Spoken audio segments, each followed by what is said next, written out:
Formel, matériel. L'opposition ou la complémentarité de ces deux termes contraint à prendre conscience de l'extrême difficulté de l'idée de matière. Tant qu'on n'a pas vu qu'il y a là une difficulté majeure, et peut-être le point le plus obscur pour la pensée, on n'a pas commencé à philosopher. Matérialité et réalité. Il est en effet aujourd'hui commun de confondre matériel et réel. C'est une thèse matérialiste selon laquelle le réel est matériel, donc tout ce qui est matériel, ou plutôt tire sa réalité de sa matérialité. Ou encore on dira que ce qui est matériel est de ce seul fait réel. D'une part, cette thèse assumée comme telle est un des grands moments de l'histoire de la philosophie. Il faut connaître les matérialismes antiques, celui de Démocrite et celui des épicuriens, sans les confondre avec les matérialistes modernes et savoir que leur réflexion est d'une grande subtilité et n'a rien de commun avec une croyance naïve. Il ne s'agit pas en effet de se contenter de croire ce qu'on peut toucher, mais bien de mettre en œuvre une connaissance rationnelle. D'autre part, il est possible de soutenir qu'il y a deux ordres de réalité, matériel et spirituel, ce qui revient encore à admettre qu'il peut y avoir des êtres seulement matériels. Peut-être est-ce par exemple le sens de ce qu'on appelle communément le dualisme cartésien, selon lequel en effet les corps ou les choses étendues sont des substances, ou des choses en latin, res, radicalement distinctes des esprits. Alors il est possible, du moins dans une certaine mesure, de penser que les corps sont réels du seul fait qu'ils sont matériels. Ainsi, avec la réussite de la physique moderne, une fois l'esprit oublié, cette thèse a permis l'essor d'un nouveau matérialisme. Descartes, on l'ignore trop souvent, veut, par le parcours des méditations métaphysiques, fonder une physique mathématique qui rende compte de la nature et des corps sans supposer autre chose que la matière ou substance étendue. La distinction de la substance pensante et de la substance étendue, c'est-à-dire d'un ordre de réalité qui n'est que pensée et d'un ordre radicalement différent, qui est sans pensée, qui n'est qu'étendue et mouvement, permet en effet de mettre en œuvre une physique qui n'a pas besoin de supposer dans les choses la présence d'âmes ou de forces occultes.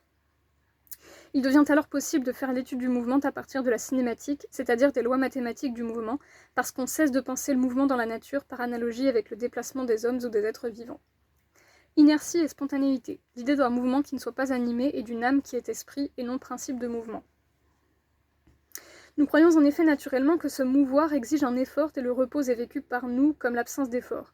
Or, le principe de l'inertie signifie qu'un corps en mouvement, si rien ne fait obstacle à son mouvement, conserve le même mouvement, c'est-à-dire la même vitesse et la même direction, ce qui veut dire que le mouvement se poursuit sans avoir besoin d'un moteur, contrairement à ce que nous montre notre expérience, puisque si nous cessons de pousser une charrette, elle s'arrête d'elle-même. Inversement, un corps en repos peut être maintenu dans l'immobilité parce que des forces contraires s'exercent sur lui. Ainsi, la notion d'inertie change complètement la représentation du mouvement. Un corps en mouvement est inerte. L'inertie ne s'oppose pas à mouvement, mais à spontanéité. La physique, posant un tel principe, cesse de penser le mouvement à partir de l'expérience de la vie, c'est-à-dire de la spontanéité, ce qui lui permet de ne plus supposer que le mouvement procède d'une âme. On dit aujourd'hui encore d'un corps qu'il est animé d'un mouvement. On parle de dessin animé, et le terme d'animal rend bien compte de ceci que le mouvement de ce qu'on appelle pour cette raison des animaux suppose une âme, et âme veut dire ici principe de vie. La révolution cartésienne ôtant au mouvement son âme, la notion d'âme se trouve pour ainsi dire purifiée.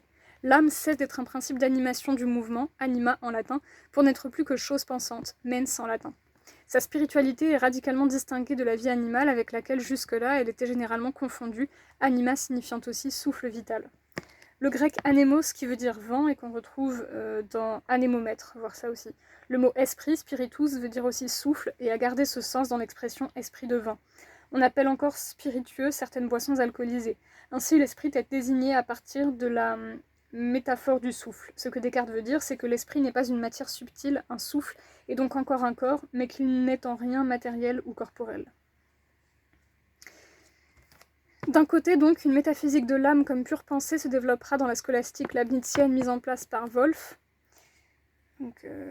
Christian Wolff, sous le nom de psychologie rationnelle, Descartes lui-même se contentant de distinguer pensée et étendue sans développer une telle science de l'âme. De l'autre, la physique prend son essor et Descartes veut la prolonger et la faire aboutir par une science des êtres vivants considérée comme des machines qui doit pouvoir fonder une vraie médecine. Il rêvait dans sa jeunesse de développer cette science du corps humain pour transformer la médecine, dont, dit-il, je m'assure qu'il n'y a personne, même de ceux qui en font profession, qui n'avoue que tout ce qu'on y sait n'est presque rien à comparaison de ce qui reste à y savoir. Et qu'on se pourrait exempter d'une infinité de maladies tant du corps que de l'esprit, et même aussi peut-être de l'affaiblissement de la vieillesse, si on avait assez de connaissances de leurs causes et de tous les remèdes dont la nature nous a pourvus. Discours de la méthode, 6e partie. C'est une des raisons pour lesquelles il publie le discours de la méthode. Il espère que ses travaux seront poursuivis par d'autres. Ce projet d'une science des êtres vivants considérés comme des machines ne signifie pas que Descartes ignorait que les bêtes ne sont pas des machines. Il se propose d'étudier la disposition de leurs organes comme on étudie celle des pièces d'une machine, pour expliquer leur fonctionnement et pour mettre en œuvre à partir de là une médecine. Notre science, lorsqu'elle parle de code génétique, fait-elle autre chose que développer une analogie entre le fonctionnement des machines informatiques et le fonctionnement cellulaire ? Que la physique puisse considérer qu'il y a une réalité purement mathématique semble aujourd'hui aller de soi, moins parce qu'on comprend la signification de cette thèse que parce qu'on ignore les raisons pour lesquelles l'idée d'une réalité de la matière ne va pas de soi.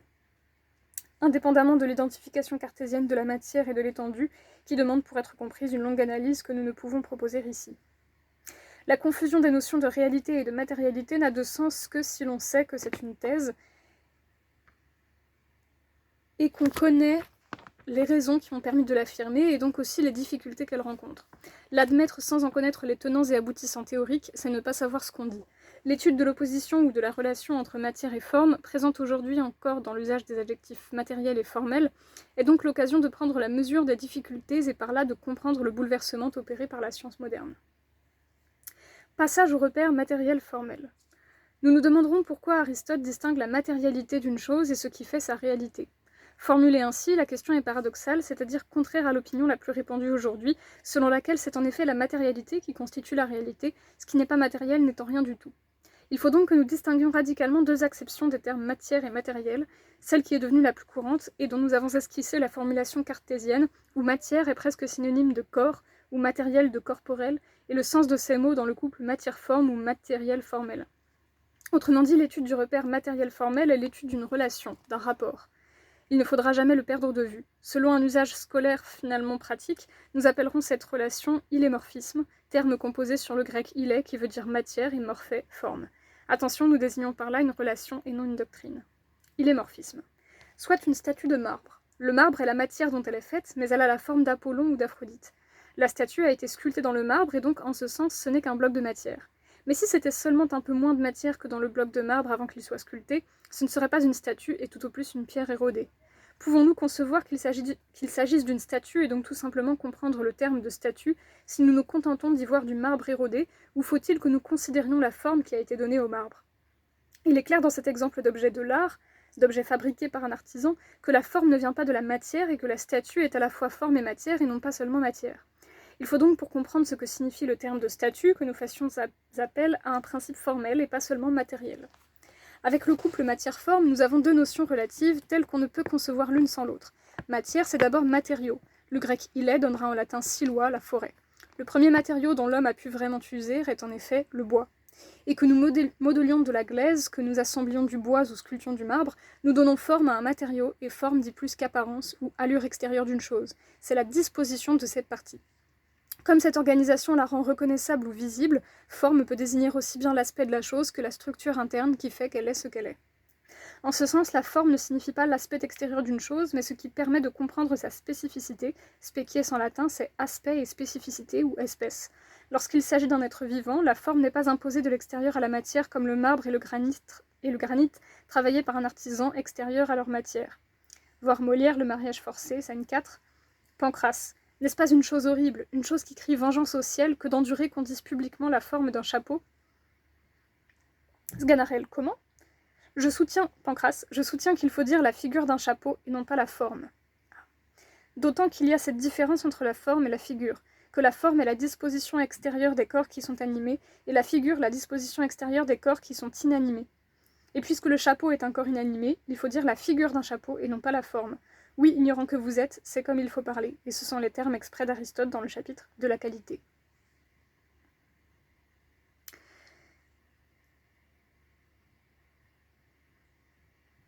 Revenons aux exemples pour aller jusqu'au bout de l'analyse de l'idée de matière. Le bois du menuisier est un matériau et non pas une matière pure, c'est-à-dire absolument sans forme. Il a déjà une forme, non pas celle d'une poutre ou d'une planche, c'est déjà du bois travaillé qui a reçu une forme grâce au menuisier, mais sa forme naturelle de bois, et ainsi comme chêne il se distingue du pin, et comme bois de la pierre ou de la glaise et des briques. Ainsi, les matériaux dont nous usons sont, pour parler comme Aristote, des composés de matière et de forme, c'est-à-dire ne peuvent être pensés comme réels que par le couple matière-forme. Dans la nature, le réel n'est pas le matériel, mais du matériel informé. Reprenons l'analogie. Elle part d'une réflexion sur le travail par lequel le sculpteur donne une forme au marbre et ainsi fait une statue. Le réel est comme la statue et non comme le marbre. Ou plutôt, le marbre lui-même, en tant qu'il est considéré non pas comme le matériau du sculpteur mais comme un produit de la nature, est un composé de matière et de forme. Il se distingue du granit ou du bois par sa forme. Non pas composé au sens où il y a de l'oxygène et de l'hydrogène dans l'eau selon notre chimie, mais au sens où, pour comprendre ce que nous disons lorsque nous parlons de notre expérience, il faut que nous fassions usage de ces deux notions, qu'il s'agisse des objets artificiels comme les statues ou des produits de la nature. Ce que sa forme est à la statue, forme par laquelle le marbre devient Apollon ou Aphrodite, la forme du bois ou du marbre l'est à la matière dont le bois ou le marbre sont faits. Et si nous considérons avec Aristote que la matière dont le bois et le marbre sont faits est la terre, un des 4 éléments, terre, eau, air et feu, alors l'analyse de l'air dans le dernier quart du XVIIIe siècle, opérée par Lavoisier, permettra de montrer que l'air n'est pas un élément mais un corps composé d'oxygène, acide et engendré, et d'azote, azote, ce qui est privé de vie, ce qui n'est pas comme l'oxygène nécessaire à la vie des animaux. Une bougie dans un bocal s'éteint faute d'oxygène, de même une souris enfermée dans un bocal meurt faute d'oxygène. Donc alors la Terre elle-même et les 3 autres éléments sont faits d'une matière qu'on appellera matière première. Matière qui n'est que matière, informe absolument, totalement indéterminée, apeiron, qu'on traduit aussi infini. Apeiron veut donc dire infini au sens d'indéterminé. Lorsque Descartes dit Dieu infini, voilà, on verra le repère principe-conséquence, le terme a un sens positif. Alors fini veut faire imparfait, contrairement à ce qu'on veut dire lorsqu'on l'emploie pour dire achevé. Il y a donc entre l'usage antique et l'usage moderne ou médiéval déjà un renversement total. Donc on traduit aussi infini au sens de non fini, inachevé. L'idée de matière première est étrange, elle est à peine pensable, puisqu'il s'agit d'un inachèvement absolu. Nous ne pouvons en effet rien dire de ce qui est absolument indéterminé. La matière est ainsi pensée par un concept limite au moyen d'une analogie, celle du matériau et de sa forme imposée par le sculpteur. Ce qui ne serait que matière, c'est-à-dire totalement indéterminée, totalement informe, indifférenciée, n'est pas une chose ou une réalité. Nous ne connaissons que des matières informées, c'est-à-dire des réalités qui sont non pas seulement matérielles, mais à la fois matérielles et formelles. Ce qui serait forme pure, au contraire, serait pure détermination et donc totalement conforme à son concept.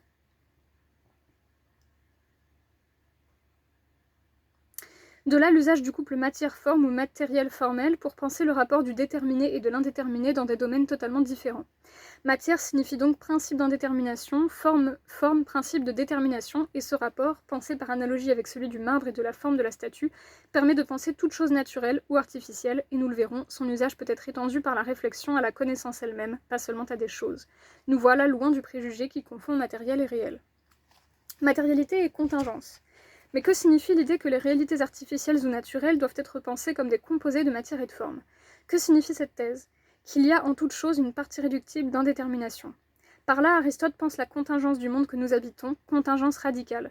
On y peut trouver une régularité comparable à celle du mouvement des étoiles. La Terre et le monde sublunaire en général n'est pas aussi ordonné que le ciel. C'est pourquoi l'action humaine qui s'y déroule ne peut se fonder sur une connaissance universelle et nécessaire de type mathématique. Il faut se contenter de l'os epitopolou, de ce qui a lieu la plupart du temps, et cela non par manque de rigueur, mais parce que les mêmes choses n'arrivent pas toujours de la même façon, mais seulement la plupart du temps. Il faut toujours s'attendre à des exceptions. Et comprenons bien, ce n'est pas la connaissance que nous en avons qui est insuffisante, ou seulement approchée, de telle sorte qu'on pourrait espérer un progrès des sciences qui nous en approche, c'est leur nature qui fait que les choses sublunaires ne se comportant pas toujours de la même façon, elles ne peuvent être l'objet d'une connaissance nécessaire ou mathématique.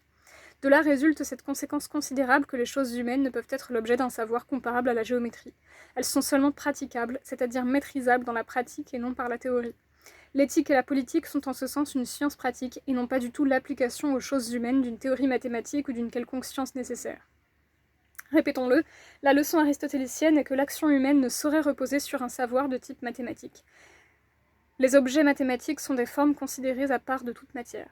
S'il est vrai que le développement de la science moderne a donné aux médecins des moyens d'investigation et des thérapeutiques qui ont bouleversé la médecine, il demeure que la singularité des cas est irréductible au savoir d'objet, et ainsi tout vrai médecin est aristotélicien en ce qu'il demeure attentif à ne pas confondre ce qui arrive le plus souvent et ce qui arrive toujours.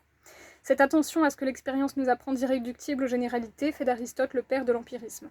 Sans doute est-ce un contresens, puisque ce n'est pas une théorie de la connaissance, mais une ontologie de la contingence qui, affirmant l'irréductibilité du sublunaire et de l'humain au concept, impose de prendre au sérieux l'expérience. Mais on comprend par là la signification critique et polémique de tout empirisme vrai qui impose à la raison de ne pas se satisfaire d'elle-même. Et donc une fois transformé en doctrine, l'empirisme ne présente à son tour plus guère d'intérêt.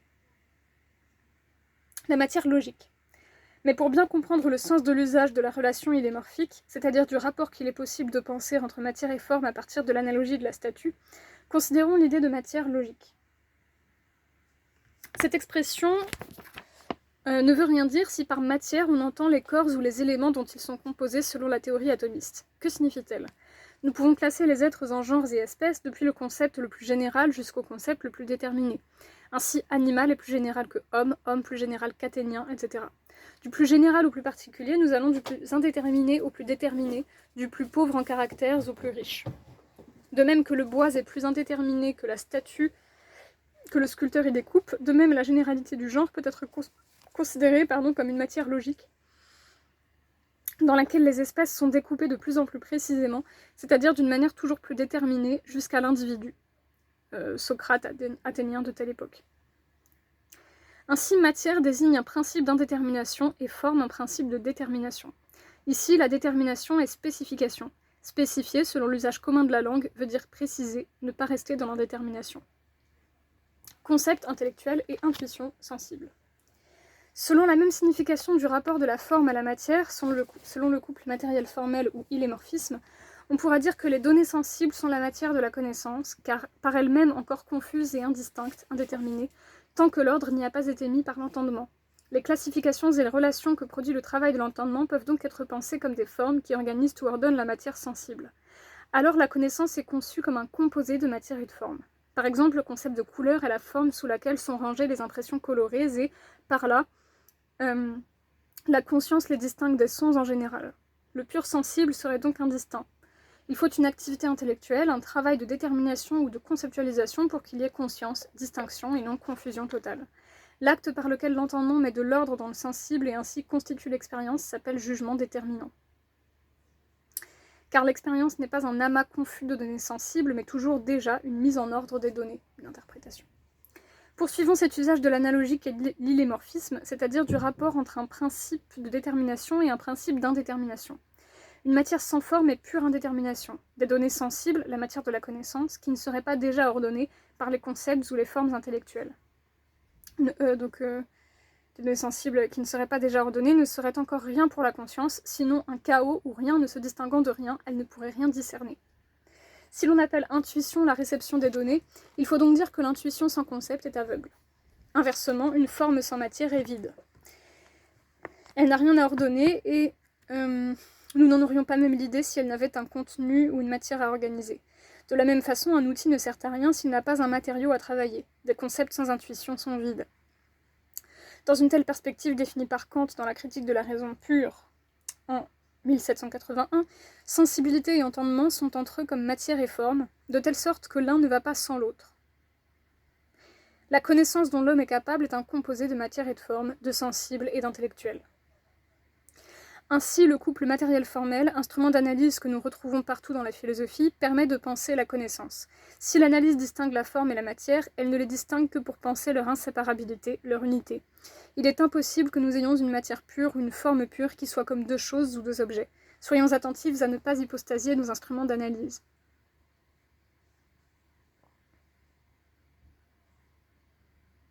Mais les conséquences d'une telle analyse de la connaissance en ces éléments, on verra le repère analyse-synthèse sur la notion d'éléments,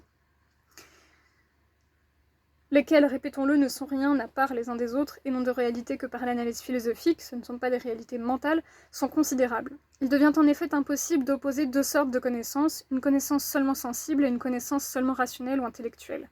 Sensibilité et entendement sont deux éléments de la connaissance, laquelle est à la fois sensible et intellectuelle, ce qui exclut à la fois un empirisme ou un sensualisme, c'est-à-dire toute réduction de la pensée à la sensibilité, sensibilité au monde ou sensibilité à l'esprit à lui-même et à ses propres opérations, ce que Locke et Hume appellent réflexion, et un rationalisme qui prétendrait qu'une connaissance purement intellectuelle et sans rapport avec les sens est possible. Un tel rationalisme se contente d'admettre que les sens sont l'occasion de l'exercice de la raison et non son contenu.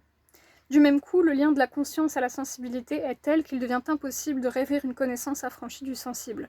C'est une illusion de penser qu'une connaissance purement rationnelle est totalement affranchie de la sensibilité, métaphysique au sens où il s'agirait d'une science sans aucun rapport avec les sens et l'expérience, ce qui n'est pas le seul sens de ce terme, serait plus haute, comme si les sens interdisaient l'accès à la vérité.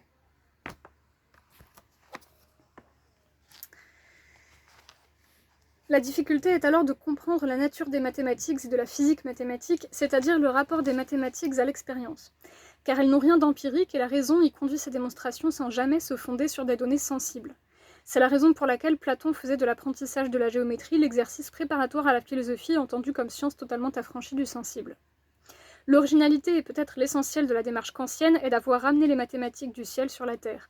Kant, en effet, découvre au sein même des mathématiques quelque chose d'irréductible à l'intellectuel, quelque chose d'ordre sensible, découverte qu'il sait difficile et bouleversante, puisqu'elle signifie qu'il y a du sensible au sein même de la science la plus rationnelle, la géométrie et l'arithmétique pure, c'est-à-dire purement a priori. Pour le comprendre, il suffit peut-être de réfléchir sur le paradoxe des objets symétriques, comme le propose Kant lui-même dans ses Prolégomènes à toute métaphysique future, qui pourra se présenter comme science, paragraphe 13. Le gant de la main gauche et le gant de la main droite ont même mesure. Toute propriété géométrique vraie de l'un est vraie de l'autre. Et pourtant, on ne peut mettre l'un à la place de l'autre. Autrement dit, pour l'entendement, ils sont identiques, mais spatialement, ils sont radicalement différents. La distinction de la gauche et de la droite relève non pas de l'entendement, mais de la sensibilité et nous sert de principe d'orientation dans l'espace. La géométrie elle-même présuppose toujours cette distinction. C'est pourquoi il y a là entre les deux gants une différence irréductible à ce que l'entendement est capable de mesurer. Ce qui signifie que la spatialité, quoique la géométrie la considère purement a priori et indépendamment de toute intuition empirique, c'est-à-dire de toute donnée sensible, est d'ordre sensible. Le sensible introduit une diversité que l'entendement ne peut jamais ramener à l'unité. C'est pourquoi le progrès des sciences est indéfini. Nous n'en aurons jamais fini d'unifier la diversité donnée.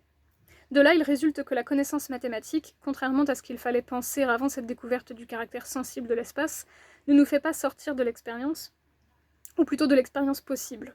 Nous comprenons ici qu'à toute donnée sensible puisse correspondre une construction mathématique, et donc nous comprenons qu'une physique qui est une connaissance mathématique de l'expérience est possible. Mais nous savons du même coup que le caractère a priori et purement rationnel des mathématiques ne justifie pas un usage de la raison qui sortirait des limites de l'expérience, et dans notre exemple, de la spatialité. D'où la célèbre formule de Kant: la colombe légère qui, dans son libre vol, fend l'air dont elle sent la résistance, pourrait s'imaginer qu'elle volerait encore mieux dans un espace vide d'air. De la même façon, Platon quitta le monde sensible parce que ce monde impose à l'entendement des bornes trop étroites, et il se risqua au-delà, sur les ailes des idées, dans l'espace vide de l'entendement pur. Critique de la raison pure, introduction. L'air qui fait obstacle à son libre vol porte la colombe. La pensée comme travail et non comme contemplation. Remarquons, pour mesurer les conséquences de l'usage de l'analogie de la forme et de la matière pour penser la connaissance, qu'elle conduit à faire de la pensée un travail. La mise en ordre des données n'est pas la contemplation d'un ordre donné, mais sa construction. Et les concepts mathématiques ne sont pas des notions innées dont nous avons à exploiter la richesse, mais des concepts construits par l'entendement dans son travail de mise en ordre des données. Et s'il s'agit de mathématiques, de données non pas effectives, mais seulement possibles. On verra la différence entre concept et idée. Une nouvelle idée de la pensée est ainsi exprimée dès la critique de la raison pure, qui rompt avec la philosophie antique et l'idée que la pensée la plus haute est contemplative. L'épistémologie contemporaine en est la conséquence, et cela par exemple chez Gaston Bachelard. Mais le concept hegelien est lui aussi pensé comme travail et non plus comme une contemplation. La difficulté de tout dualisme. Cette caractérisation de la connaissance fait d'elle un mixte de sensible et d'intellectuel, c'est-à-dire un composé de deux facultés hétérogènes. C'est comme le dualisme hétérogène. C'est comme le dualisme cartésien, la position critique d'un problème, bien plus qu'une solution. Le sensible et l'intellectuel sont en effet hétérogènes, c'est-à-dire irréductibles l'un à l'autre, comme l'indique le paradoxe des objets symétriques. Du même coup, la question se pose de savoir comment il est tout de même possible que nous ramenions à l'unité une diversité qui par sa nature lui est rebelle, c'est-à-dire comment il est possible que l'entendement et la sensibilité s'accordent. Car c'est ainsi que nous déterminons des lois de la nature ou, pour reprendre une expression que nous avons déjà utilisée, que nous ordonnons les données. Kant appelle imagination le pouvoir que nous avons d'accorder l'intellectuel et le sensible, art caché dans les profondeurs de l'âme humaine, dont nous aurons de la peine à arracher à la nature les secrets pour les mettre à découvert devant nos yeux. Art ici traduit Handgriffe, qui veut dire maniement, tour de main, tour de métier, secret de fabrication. C'est dire qu'il y a là quelque chose que nous ne pouvons comprendre. En dernière analyse, l'opération par laquelle l'esprit unifie le divers de la sensibilité, le schématisme, nous demeure obscure. Pour comprendre qu'avec l'imagination nous trouvons le cœur de l'esprit, il faudrait considérer l'imagination artistique. Elle n'est pas en effet la faculté de se représenter des images et ne saurait se confondre avec l'imagination seulement onirique. Elle est la faculté d'allier le sensible et les idées, de faire jaillir le sens du sensible et par le sensible, le pouvoir d'animer une matière comme le peintre ses couleurs. Il ne suffit pas en effet d'étaler des couleurs sur une surface pour les faire chanter. Les beaux-arts haussent le sensible au niveau de l'esprit. Cette réflexion est développée dans la critique de la faculté de juger. Nous voyons ainsi qu'une grande philosophie n'est pas un ensemble de solutions, mais la position de problèmes, et par là elle ouvre de nouvelles perspectives, et ici la perspective d'une réflexion sur le beau, comme accord de la sensibilité et de l'entendement. Le beau est la manière dont le sensible s'accorde de lui-même avec l'exigence d'unité de l'esprit, sans concept, sans que le spectateur ait besoin de faire un travail d'unification. Certaines apparences se donnent à nous sans concept de telle façon qu'elles satisfont pourtant l'attente de notre entendement, et cela immédiatement. Ici s'ouvre aussi la perspective d'une réflexion sur le génie, qui est le pouvoir inexplicable de faire parler le sensible. Nous nous permettons de formuler ces réflexions hâtives en espérant seulement qu'elles donneront au lecteur l'occasion de mesurer l'ambition d'une grande philosophie et le désir d'en comprendre l'unité. On le voit, la réflexion sur la possibilité des mathématiques et la réflexion sur le beau ne peuvent être séparées, à moins de prendre le risque de n'y rien comprendre. En fin de compte, l'esthétique et l'épistémologie ne sont que des catégories administratives. Formalisme et formalisation. Le formalisme logique. L'analogie de la matière et de la forme, à partir de l'exemple de la statue, a permis de formuler la relation de la matière et de la forme en général comme rapport de l'indétermination et de la détermination. Il est possible de considérer ce rapport en un sens différent et d'en retenir l'idée d'un rapport entre une forme et un contenu, comme pour un vase. On distingue ainsi la forme logique d'un raisonnement du contenu de vérité des propositions qu'ils mettent en relation. Par exemple, le syllogisme suivant. Tous les philosophes sont désintéressés, or Socrate est désintéressé, donc Socrate est philosophe. Est composé de 3 propositions qui toutes sont vraies quant au contenu, et pourtant ce raisonnement est incorrect, car il peut y avoir des hommes désintéressés qui ne soient pas philosophes. Inversement, un raisonnement peut être valide alors que son contenu de vérité est faux. Tous les chats sont verts, or César est un chat, donc César est vert. Il est possible d'écrire le syllogisme sans déterminer ces termes, par exemple, tout H est M, or X est H, donc X est M. La validité du raisonnement ne dépend pas de son contenu, mais de sa forme. Il conclut, disaient les scolastiques, par la force de sa forme, oui formae. On appelle donc logique formelle l'étude des formes auxquelles, abstraction faite de son contenu ou de sa matière, un raisonnement doit se conformer pour être valide. Nous disons ici valide ou validité logique pour distinguer la vérité seulement logique de la vérité proprement dite, qui suppose un rapport à un contenu. Les mathématiciens en sont venus à faire abstraction des objets ou êtres mathématiques pour ne plus considérer que leurs relations. Ainsi, au lieu de considérer que la notion de pointe est première et de définir à partir de là la droite, il est possible de prendre comme notion première la droite et de définir le point comme intersection de deux droites. Déjà, Euclide démontrait ce que tout le monde voit sur la figure et refusait donc de prendre en compte l'intuition sensible. Mais jusqu'au XIXe siècle, on appelait axiomes et définitions des propositions qu'on tenait pour évidentes. Non pas d'une évidence sensible, mais d'une clarté et d'une distinction suffisantes pour l'esprit. L'inversion dont nous venons de donner l'exemple permet de faire abstraction de l'évidence des notions de pointe ou de droite pour ne plus considérer que les relations qu'elles ont entre elles. De là l'idée de mathématiques formelles, c'est-à-dire dont le développement fait abstraction du contenu des notions. C'est en ce sens que Bertrand Russell a pu dire... C'est marrant, Russell, personne l'écrit avec 2 L alors qu'il y a 2 L. A pu dire que les mathématiques sont une science où l'on ne sait pas de quoi on parle, ni si ce qu'on dit est vrai. Pour bien comprendre cette boutade trop souvent citée, il faudrait ajouter « sont enfin devenues une telle science ». Une science où il est fait abstraction du contenu pour ne prendre en compte que la forme, c'est-à-dire les relations, de telle sorte que la question de la vérité ne se pose pas et qu'on a rompu tout lien avec une représentation de choses qui pourraient plus ou moins rappeler des objets du monde. Les mathématiques sont ainsi devenues une théorie déductive où seule compte l'architecture ou l'organisation des propositions, de telle sorte que la question se pose de savoir dans quelle mesure elles se confondent alors ou non avec la logique. Formalisation, la pensée et ses signes. Mais ces considérations visent surtout à définir quelques termes, car ce que nous venons de dire des mathématiques n'a pas grand sens pour quelqu'un qui ne les pratiquerait pas. Ajoutons qu'en toute rigueur, il ne faut pas confondre formalisme et formalisation.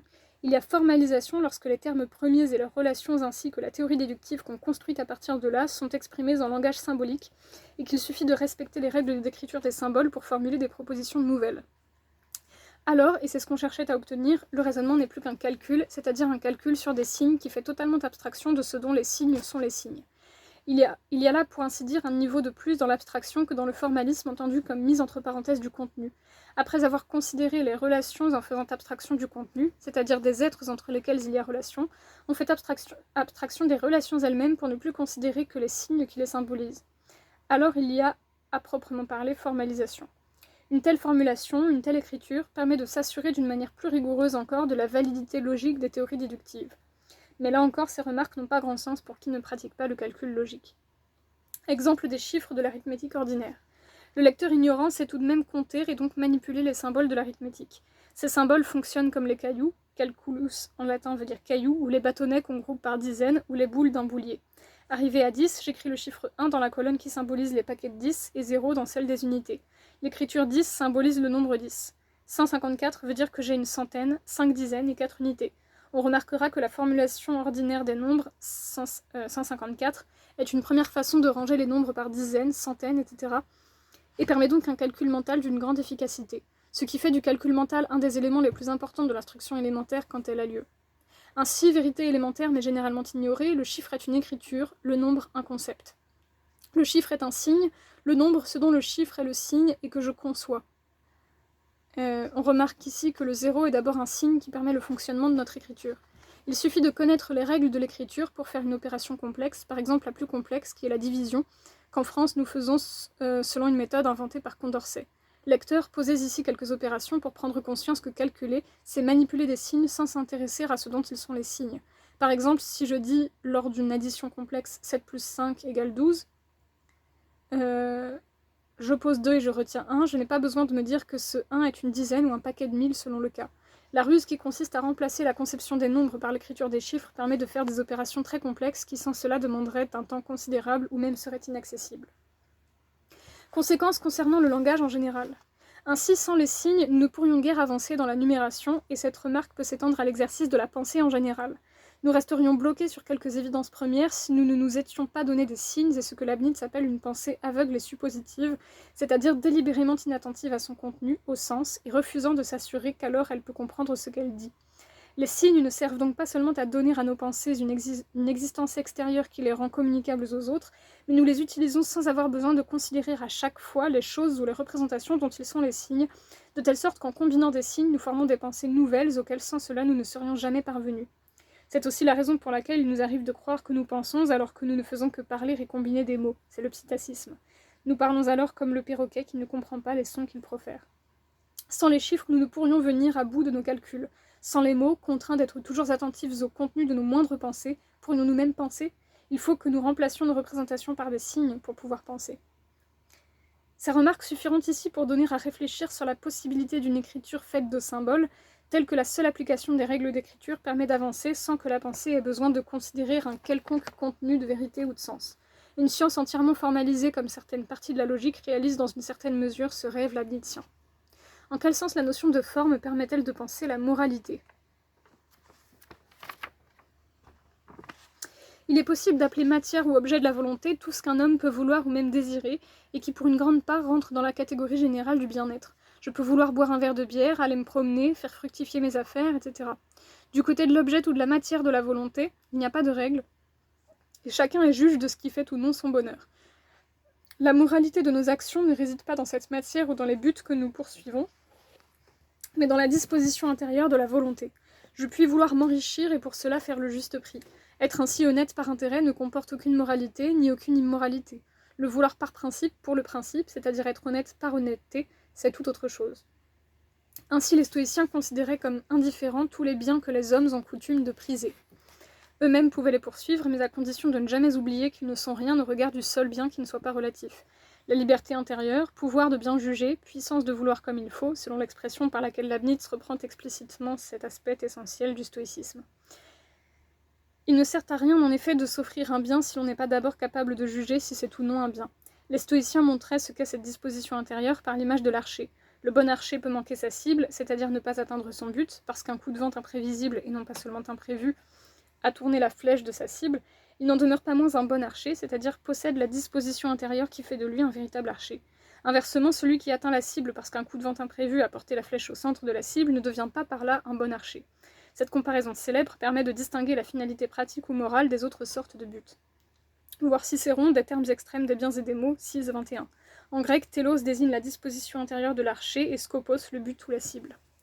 La morale et la question de l'efficacité ou de la réussite de l'action sont de deux ordres différents, ce qui ne veut pas dire que la moralité implique qu'on se moque de l'efficacité de l'action. La moralité, au contraire, implique que nous fassions tout ce qui est en notre pouvoir pour obtenir ce qu'elle nous commande. Mais atteindre un but ne dépend jamais complètement de nous, et seule notre disposition intérieure est entièrement en notre pouvoir. Cette différence radicale entre le but extérieur, événement du monde, et la disposition intérieure de l'agent, permettent aux stoïciens de considérer que d'un côté les événements sont nécessaires et arrivent en vertu d'un destin irrévocable, tandis que de l'autre l'homme est libre absolument. Le paradoxe fondamental du stoïcisme réside dans cette double affirmation de la liberté et du destin. Comme s'il fallait, pour que nous prenions conscience que nous sommes libres, que soit inséparable la certitude de tout pouvoir sur soi et celle de ne pouvoir rien sur les choses. De là résulte, on l'oublie trop souvent, que les stoïciens ont été des hommes d'action. La liberté intérieure, une fois assurée dans la citadelle intérieure de son âme, le sage peut agir sans demeurer prisonnier des préjugés des autres hommes et sans craindre l'échec, puisqu'il est maître de tout ce qui dépend de lui. Il agit, c'est-à-dire fait tout ce qui est en son pouvoir pour réussir ce qu'il entreprend. Nous ne considérerons pas ici les difficultés inhérentes à l'affirmation du destin, mais retiendrons seulement que Kant n'est pas aussi original qu'on le croit généralement lorsqu'il considère que la moralité réside dans la bonté de la volonté. Lui-même prétendait exprimer ainsi l'idée que chacun se fait de la moralité s'il consulte sa conscience, et partait des formulations qu'il avait admirées chez Rousseau. Seulement il ne faut pas confondre la bonté de la volonté avec ce qu'on appelle en français la bonne volonté. Bonne volonté peut vouloir dire dévouement et générosité, comme dans le titre de l'ouvrage de Jules Romain, et parfois désigne un effort qui n'est pas couronné de succès et qui n'est peut-être pas suffisant. Au contraire, la volonté n'est bonne au sens fort de ce terme que si elle se mobilise tout entière. S'il en est ainsi, d'où vient l'accusation de formalisme généralement portée contre Kant ? De ce qu'il distingue la matière et la forme de la volonté, le but et la manière de le vouloir. Son contenu est ce qui lui donne une certaine forme ou allure. La forme ici, c'est l'esprit dans lequel l'action est accomplie. Le contresens porte sur la notion de forme.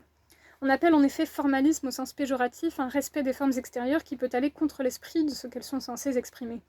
Ainsi, le formalisme en matière de religion consiste à réduire la piété au respect des rites et des observances. On va régulièrement à la messe, etc., sans vivre pour autant mieux que les autres hommes et sans que ce comportement extérieur traduise une réelle foi. Au point même parfois de faire prévaloir le respect des règles extérieures sur les principes élémentaires de la moralité, par exemple faire prévaloir un rite alimentaire au détriment de la santé d'un enfant. De la même façon, on dit formaliste au sens péjoratif du terme quelqu'un qui s'offusque de ce qu'on n'a pas respecté une règle de politesse alors qu'on était nullement mal intentionné à son égard, mais, par exemple, simplement maladroit. Ainsi, les hommes font souvent prévaloir un formalisme social sur la véritable moralité. Quiconque n'a pas leurs manières est mal vu. Et du même coup, le formalisme est un respect extérieur des règles qui permet de cacher les plus noirs desseins. Le formalisme, en ce sens, c'est l'hypocrisie. Et il est vrai qu'il ne suffit pas d'être en règle avec les lois de son pays pour être moralement estimable. Kant appelle forme la disposition intérieure de la volonté et définit par là la moralité. L'essence de la moralité réside dans la disposition d'esprit de celui qui agit, et c'est au fond ce que tout le monde comprend lorsqu'on dit « il n'y a que l'intention qui compte » pour remercier d'un cadeau de peu de valeur celui qui n'a pas de quoi offrir quelque chose de plus précieux. Le contresens sur Kant revient à dire qu'il fait consister la moralité dans le respect extérieur d'une règle ou d'une loi, alors qu'il dit exactement le contraire. La forme, disposition intérieure d'une volonté, est l'esprit dans lequel l'action est entreprise et non la lettre d'une loi. Agir par honnêteté, ce n'est pas seulement se conformer à ce qu'exige l'honnêteté sans reconnaître en elle un bien en soi, une exigence absolue. C'est prendre en compte l'esprit de la loi. L'esprit d'une loi est ce qui en fait le sens, ce pourquoi elle a été promulguée, ce que vise le législateur quand il la formule. Ainsi, agir non pas seulement en respectant la lettre de la loi, mais dans l'esprit de la loi, c'est être le législateur qui veut cette loi et non pas appliquer une loi toute faite. Il n'y a pas de table des lois morales qui nous dispenserait d'avoir à décider de nous-mêmes, telle est la leçon kantienne. Voir Hubert Grenier, La connaissance philosophique. Tel est le sens de l'autonomie. Ce contresens tient aussi à une méprise sur le concept de loi morale par lequel Kant explicitait cette idée de l'intériorité morale. Il développe en effet une analogie entre la moralité et la loi physique. Agir moralement, c'est agir non pas seulement conformément à ce qu'exige le devoir, mais par devoir, c'est-à-dire par respect pour la loi morale, c'est-à-dire de telle façon que ma décision puisse être universalisée. Une loi, en effet, est une loi par son universalité, et l'on parle analogiquement de loi morale pour dire que la moralité réside dans l'universel. Que signifie l'universalité pratique ou morale? Que permet de penser l'analogie avec la loi de la nature? Il suffit que je me demande si ma décision pourrait être prise par tout autre que moi pour me rendre compte par exemple que mon mensonge n'a de sens qu'à condition que je sois une exception à la règle qui interdit le mensonge. Non pas qu'un univers où tout le monde ment soit impossible, mais à coup sûr ce n'est pas ce que je veux quand je mens. Universaliser son mensonge révèle au menteur qu'il ne ment que dans la mesure où il n'universalise pas le mensonge, et c'est très bien qu'il sera cru, car si tout le monde ment, personne n'a plus intérêt à mentir. L'universalisation du mensonge révèle qu'on ne ment que dans la mesure où l'on veut tromper les autres hommes, les réduisant ainsi au simple rang de moyens. Ériger la maxime de son action en loi universelle ne dit pas ce qu'il faut faire. Ce n'est qu'une méthode d'interrogation par laquelle chacun peut aisément voir qu'il ne respecte pas l'humanité en lui-même et en autrui. Ce n'est jamais qu'un critère négatif de l'immoralité. Kant, comme peut-être tous les vrais philosophes, ne nous dit pas ce que nous avons à faire, mais réfléchit sur ceci que la moralité est pour chacun une tâche dont chacun est le seul juge. Il importe de noter que si l'universalité de mon mensonge révèle qu'il serait contradictoire que tout le monde mente, parce qu'alors en effet il ne sert à rien de mentir, cette contradiction ne signifie pas que l'immoralité est illogique ou n'est qu'une affaire de logique. La contradiction alors manifeste est le signe de son immoralité, en ce qu'elle montre que mentir, c'est pour lui se comporter en exception par rapport à la règle. La contradiction ou l'impossibilité de concevoir une nature dont la loi serait le mensonge ne constitue pas l'immoralité, mais ce qui permet ici de la révéler à celui qui veut bien faire l'exercice d'universalisation. Note sur le mal. De là aussi cette idée que le menteur ne nie pas la loi, ou que d'une manière générale le mal ne consiste pas à nier la loi ou l'universel, mais à faire exception pour soi-même. La volonté en l'homme ne peut être diabolique, elle n'est pas volonté de mal mais volonté mauvaise. Le méchant ne prend pas parti contre la loi, il ne se rebelle pas, c'est cela que révèle à chacun l'universalisation de sa maxime. Si j'imagine que mon intention a valeur de loi, je vois bien que je ne veux pas faire du mensonge la loi, ni refuser la loi de la véracité, que je veux seulement faire exception pour moi-même pour satisfaire mes désirs. La méchanceté en l'homme ne fait pas du mal sa loi, elle ne consiste pas à le vouloir éternellement. C'est toujours provisoirement que nous violons la loi. Le mal absolu, le mal voulu pour lui-même, est hors de notre portée. La volonté mauvaise consiste seulement, nous ne disons pas ici que c'est peu ni ne montrons comment c'est possible, ce qui est peut-être hors de portée de notre entendement, à faire prévaloir ses désirs sur le respect de soi-même et des autres.